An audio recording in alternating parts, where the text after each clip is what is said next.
On that, we will shift to the NSL and what happened this past week. So in week 5, and we have a best 11. So added to the league, which has a multitude of weekly awards, we on the BroadsCast have been doing for, well, this will be the second of 2 weeks now. So 2 weeks running, a best 11, which is very exciting. But the week kicked off with a bang where we had Ottawa Rapid FC rolling 3-0 over Vancouver Rise, who were without the aforementioned Quinn and Nikki Stanton in that midfield, which really hurt them.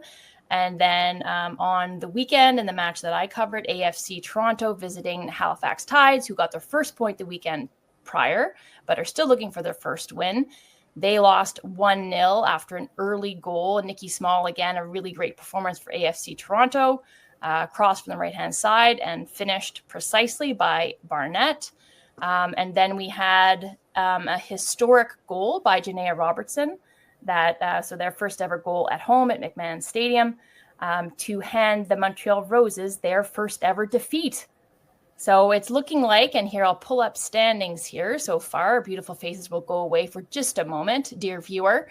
So we've got the Montreal Roses, who are ahead with 10 points. But then in the league, we talked about there was likely going to be parity. And here is evidence of that, where you have 4 teams deadlocked at 7 points.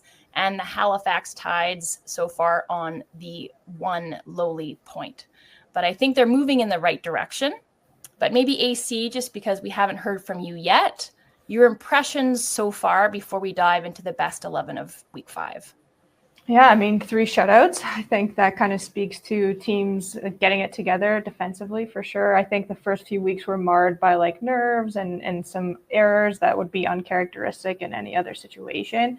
And so I think people are really trying to pull together their defense. They look compact. They look good. Goalies are really performing well as well. Yep. And then, of course, a couple, like it's really tightening up now. Like we're seeing the parity, and that's the exciting part, right? And I think people really slept on Ottawa. Like I think we got to give Ottawa some kudos today because 3-0. I mean, definitely Vancouver didn't have their start players, but 3-0 against Vancouver is quite impressive. And to do it at home must have been really fun for them as well. AC, did you hear my way too early prediction last week? No, what was it? Not sleeping on Ottawa. I said that they would win the league. Ooh, nice. And you know why I'm repeating it now? Because they won 3-0. Had they lost, I would not be repeating it. But well, no, I'm impressed.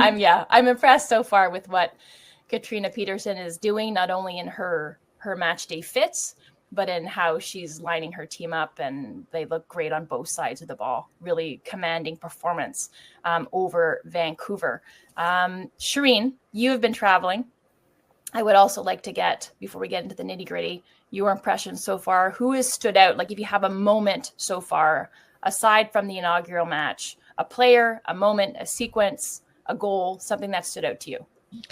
Already mentioned by AC, but Nikki Small, really impressive. Mother's Day, I went and covered the match against Rise, and her performance was like Toronto's performance was really good, but hers in particular was outstanding. She did get player of the match, if I'm not mistaken. Unfortunately, Vancouver, or fortunately, like they scored in like extra time. Beautiful, beautiful goal. But yeah, Jess DiFilippo. Gorgeous. But I remember asking Marco in the coach Marco in the press, like afterwards, that whether he was concerned about standings, and he said something about it being really early in the season and it's a long season, and that actually is, I'm thinking about that a lot. And while I was away, I was checking up and I'm always looking for the videos of Signa, like, you know, when she's play-by-playing, because I'm slightly obsessed with them and I enjoy them. They're part of my self-care dossier, and I encourage everyone else to download them also. I want a self-care dossier. Yeah, oh my God. Oh, I've got more shit for you guys today. I actually have a TikTok that I bookmarked, and I have to send you all because it's like the comments are crazy. Yeah, it's so good. Anyway, sorry, train of thought. So I was thinking about that in terms of Ottawa, and I want to say Ottawa because I like it when teams are slept on and they can come back and be, yeah, bitch, because they're getting their groove together. It is a long season. It's a new league. I'm excited for Ottawa. Like, when have we ever said that statement? I'm excited for Ottawa. Like, when does that ever come out of our mouths? Not me as a Montreal fan. No, but also for the PWHL, I think I said that once. Like, I think the other thing too is the sports community in Ottawa hasn't had a chance to thrive, and it's thriving. And I agree, a 3-0 win at home must have been fantastic for those fans, because we've seen that grow, and like the level. And I watched the match recap while I was away, and I remember looking at my phone because I was like 6 hours ahead, and I woke up and I was like, they beat Vink 3-0. I was like, what? And then I go down, and there's a cohesion. And I saw this really cute video of the team getting some swag from Sport Check and like opening it together. It was part of their social media, and they looked very comfortable as a unit, and their comportement as a unit is coming out on the pitch now. And that cohesion, from what I saw from the recaps, I didn't see the whole match, but that's exciting for me. So Nikki for one as a team, and I'm not just saying Ottawa because they won 3-0, but again, to echo Amy, if they had not won 3-0, I would have said something else. It helps. Yeah. So like, just a quick thing on the Ottawa Rapid. Like, I didn't as my early predictions, I was on the Roses train. Same here. Early predictions for just blame Amy. It's been influencing me but I did write a piece on, wrote an article this year on the Ottawa Rapid and just sort of the relationship building behind the scenes. And that was at the core of what they do, as with every team, right? Like, every team, they're building a culture from scratch. But I just thought it was interesting because they have a little bit of a United Nations on their team, like with players from like completely different cultures coming in. So like, they were doing everything from going to the Ottawa Charge games to playing indoor golf to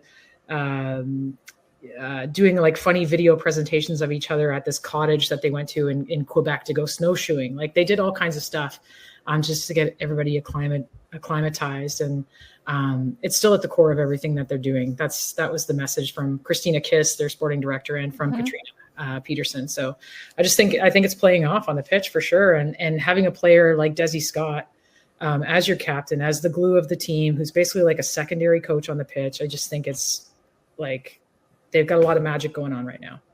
I do love me some Susanna Holland and how she tries to say Canadian words. And it's like, did you guys, that's been some of my favorite like socials content. It's a really great way to, and I had an interaction with her on Media Day, and I found her really, really cool because she's one of the players, and the story will really stay with me. It's one of those stories that kind of had me tear up, is that she said one of the reasons why she was so motivated to sign with Rapid, it was the first time in her entire career in Europe and everywhere that she had a sporting director and a club president that were both women.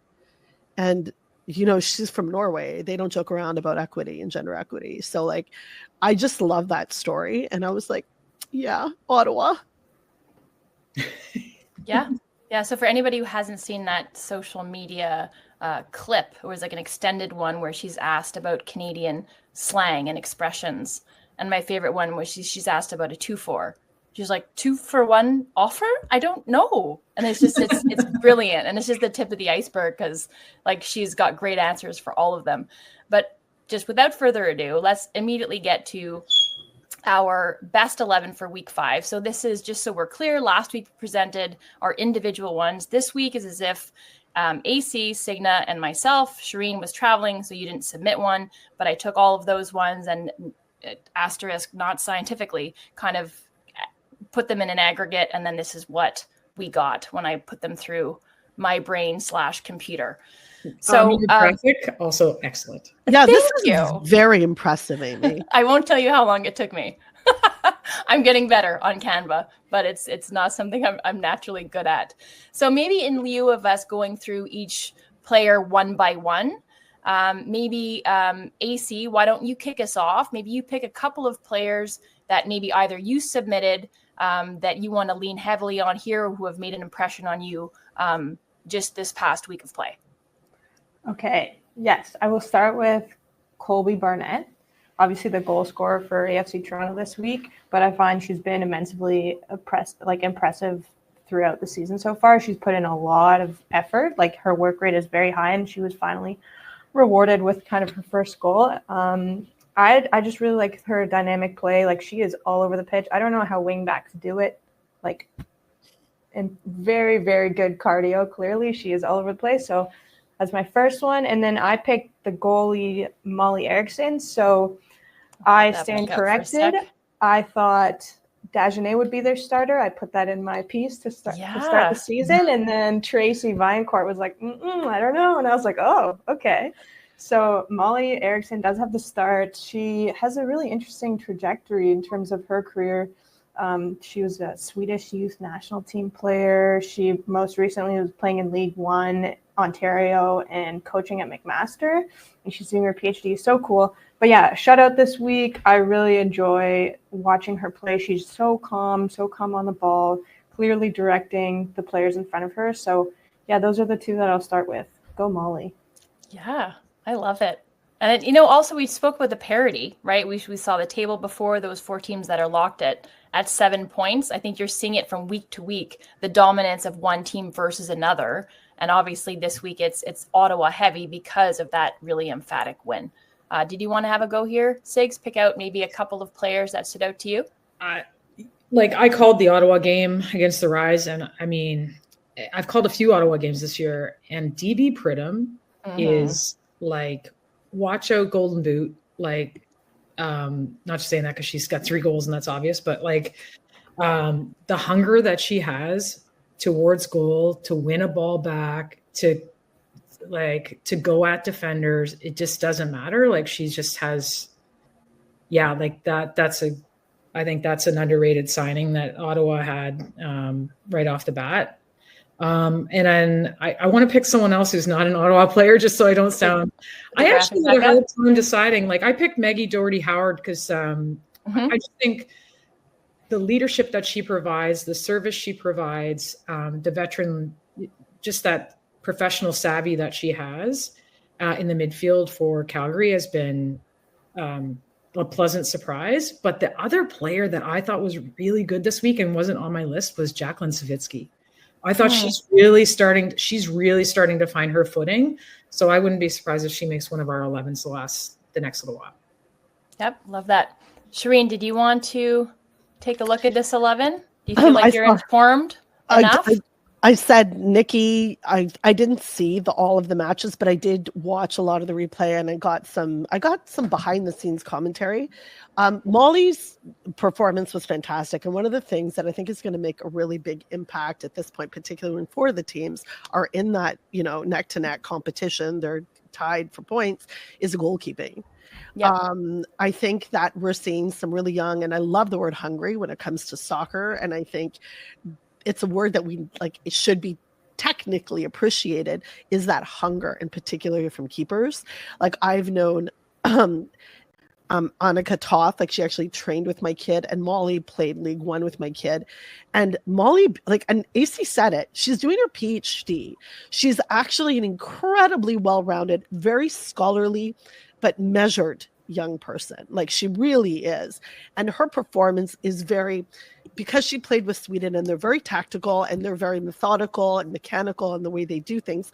There's also an element of the rollout that I find to be quite poised for someone. And you see that poise. And I felt like there's elements of that. And getting poised as a goalkeeper isn't easy because it's so frantic all the time. And I was excited to see it and I do like to watch the goalkeeping and see how people improve. And of course, it's not linear. We know this. It's going to go up and down and all over the place. I mean, but part of that is exciting also to watch. I just, hope no injuries is my only thing, is really hope. But I'm going to be watching the goalkeeping, so agree with AC. I'm just out here shouting out everything and agreeing with AC the whole time. No, but your point about poise, I'll put the graphic back up again. Steph Bukovic, like she brings that in spades, right, for Calgary, and it's because of her ease and her comfort and her ability with the ball at her foot. But that type of calm and composure, it's just imbued into the rest of the squad, because they know unless she's making a really poor decision and not really weighing that risk versus reward, she has full confidence in her own abilities. And as a default, everybody else does too. Like I remember playing in front of goalkeepers where I was a little bit unsure. Even if you tried to fake it, it somehow snuck its way into the performance of the team, of the collective. So that attitude and that confidence is huge for a team. But I wanted to pick out Mina for Ottawa, because I think we're talking about the Halifax Tides sitting on 1 point. They got that tie last week against the Montreal Roses, where I thought they looked as good as they've looked kind of on both sides of the ball. I think they looked a lot more organized defensively, but they're missing that person to pull the strings on the attack. They're missing that person floating around who has the ability to just one single play. I think you saw Ellen Gibson from a deeper lying position. That's why I gave her a nod to on the bench. That great pass into the flank, I think for, who is it again? Not Downing, but on the right flank for Ottawa. Was it Adams? Forbes. No, Forbes. Forbes. Yeah. Thank you, Signa. In the right flank, she's the one who plays that line breaking pass. So from a deeper lying position, but you don't really have that person operating off the front, finding those pockets and just rotating around. And Mina does that so well for Ottawa. So I wanted to shout her out. And I think that is a player or that type of profile that maybe certain sporting directors, maybe they haven't found yet, or they maybe didn't put the emphasis on. And I think it's maybe coming back to bite a team like the Tides. But I wanted to also shout out Robertson and Thurton for the Calgary Wild, because I thought Thurton for the second week running was just a menace in that right channel. Mm-hmm. I mean, she and Storty do really well together, but you also get more feeding her with more direct balls. And then her ability to find the space there and to play balls in that consistently threaten is, I think, underrated a little bit. Now we're talking about her 2 weeks in a row, so maybe not. She might be looked at a little bit more, but Robertson, I think, gets that goal. It's a beautiful goal across from that right-hand side and from Gray, I believe. But I thought she did such a great job off the ball. Like, she was almost man-marking Bilbao and didn't give the Roses any chance to kind of build up through the spine. And Bilbao usually always finds the ball, like dropping off right in front of that back line, and very little of their attacking play originated from Bilbao. And I think that was part of the reason why they were stymied on the attack. So credit to her. She gets rewarded with the goal, but she did a lot of really good work off the ball too. Good point. And good U-Sport to U-Sport goal there for the Calgary Wild. Yes, Signa. Shout out to our U-Sports, because all of us have a connection at one stage or another to U-Sports. So I love that. I didn't even connect to that, Sig. I'm just the beauty. I'm keeping an eye out. I'm living vicariously through these young athletes. That's fantastic. And, Calgary does have a lot of local signings, which is really important. I just remembered we were talking about this earlier, and I don't want to backtrack because Captain Amy has us firmly on thing. But for Kunda Mataj is back training, and she was Calgary's first signing too. So that's good to see that little update that she's back again training, was misdiagnosed with something and had to train back. So it's nice to see that club. I'm happy for all the clubs that are happy, and I won't always be happy all the time, but to get those little moments that are really, really encouraging. I find it really encouraging on the whole.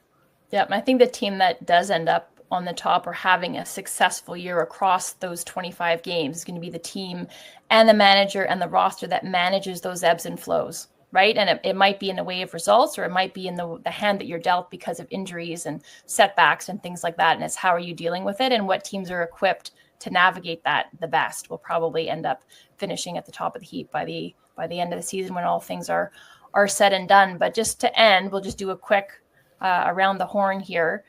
Signa, we'll start with you. I mean, there was 2 goals by Pridham. There was the Benatti goal, great service from Desiree Scott. Who is Desiree Scott, scoring and assisting? And then we had, help me out here, we had the Barnett goal, and then we also had the Robertson goal. So goal of the week, who does the nod go to? Ooh. I'm springing this on I'm these so guys. sorry. Yeah, they're springing this on me because I mean, I didn't call this game, but that Robertson goal was really nice. First time off the post and in. But my runner-up would probably have to be Benatti. I think that finish was really lovely too, outside of the boot. I think your reaction added to the finish because there's like surprise, there's delight. Yes, it's like everything. Right? I'm just trying to I'm just doing what the fans are doing at home, jumping off their coach, going like, it was never a more Canadian sentence was that, jumping off your coach. Jumping off your coach. Jumping off your coach. on your Chesterfield. All right, AC. Chesterfield. Oh my God. Well, what had me jumping off my couch was also Julia Bonatti's goal. Julia Bonatti's just an incredible athlete. I remember playing against her in League One a few years back and just getting absolutely wrecked in midfield. And so I appreciated the outside of the boot Desiree Scott pass, and then I appreciated the outside of the boot goal. So I'm going to go with Bonatti. I love that. Two really good, strong shouts. Shireen? I didn't see them, but I'm here for any Desi Scott glory. I remember, and I will say this, when she signed, I remember thinking, oh my goodness, like, Desi, we want you to be healthy, you want to be this. And then she was talking about scoring. I'm like, what are you talking about? Scoring? You're a defender. She scores. She scores in her first match of the season. And I'm like, I love this. I love that I was wrong. I just want to see all that glory. That pass was beautiful, and it was based on a lot of experience and game knowledge and game IQ. And that's huge. It's also going to be huge. Amy, I love what you said about who comes up at top of the league will be who manages ebbs and flows. It will also be experience in a league with a lot of people who may not have professional experience at this level. So those small things will add up. And I love seeing Desi Scott with all those additions. Same. Can't wait to see her get her flowers now with the national team in her hometown. So looking forward to that. Before we wrap, I will weigh in and just give some flowers to DB Pridham, because I think there's always, I talked about Mina and like that really talented player who is the creative force, but there's always room for an archetypal number 9 who crashes the net, who is available as a target, dropping deep to link up play. I think she's done unbelievably well to begin this season, and to see her rewarded for it with the brace that game, and also to be leading the Golden Boot at this point, I think is really well done for her and well deserved as well. So do you think she could get a national team show? Do you think it could happen?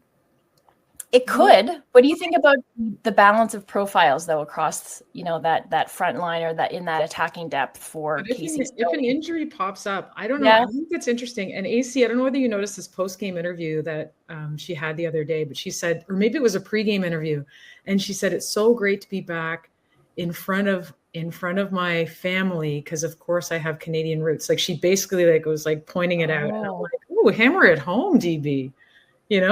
I don't know. Like, I think if you have that kind of hunger and that kind of desire to score goals, which is something we're desperate for, and we often complain about over the years with this women's national team. I don't. Yeah, it's a tough position to break into with the kind of the depth, but we've also seen a lot of out of form Canadian national team strikers in the last year. So I would love to see if she could get at least like a training camp shout, right? And she's also been through a lot. She had a really bad injury, like I want to say, over maybe a year and a half or so ago before she returned. So kind of would like to see the story.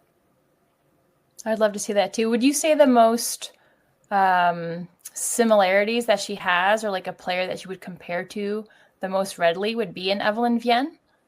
Yeah, I would think so too. But like saying that she's hungry, I love that. Like Shireen, you underlined that about Signa's description of her. But it almost, I feel like, does her a bit of a disservice as well, because like you can be hungry, but you can also be crashing the net at the wrong time. Like your timing can be off. You can be robbing yourself of that space that you want to run into when that ball moves out wide. Like, I think her timing has been underrated. Her timing, her desire to help out her team. Like she tracks back. Like she's always like looking to win a ball back or looking to challenge. And, Yeah, I agree with like that, and also maybe changing the narrative or the frame of what we're saying, as opposed to hungry only, maybe understands the assignment. And I think that would be good too, to say. Hungry and understands the assignment. I'll put the best way to be described. I'll put trademark Shireen next time I say that in a broadcast. Yeah. All right. Sounds good. Well, let's wrap it up here. AC, thank you so much for making time for us today. And I'm sorry for my tardy ask, but we're really, really, really happy that you were able to join us today. And obviously, Shireen and Signa, always pleased to have you here on the BroadsCast. And we'll leave it there. So we'll see you next week. We'll try to make this a weekly thing. So week 6, we'll be back. Let us know if you agree with our takes, with our best 11. Always add us, whether it's positive or negative. Any engagement and chatter and storylines around this league, I think, are good for keeping that conversation going, and good for getting new fans on board, because you're missing out if you're not tuning in to the Northern Super League. So thanks so much. And then Casey Stoney presser a little bit later on. We'll be talking about the women's national team coming. But thank you for broadening your horizons with us. And until next time, bye. Bye.